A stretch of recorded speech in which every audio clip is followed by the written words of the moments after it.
بسم اللہ الرحمن الرحیم۔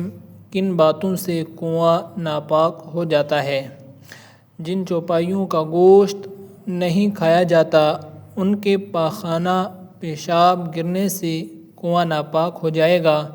یوں ہی مرغی اور بطخ کی بیٹ سے ناپاک ہو جائے گا، اور ان سب صورتوں میں کل پانی نکالا جائے گا۔ مسئلہ: جس کنویں کا پانی ناپاک ہو گیا اس کا ایک قطرہ بھی اگر پاک کنویں میں پڑ جائے تو یہ بھی ناپاک ہو جائے گا۔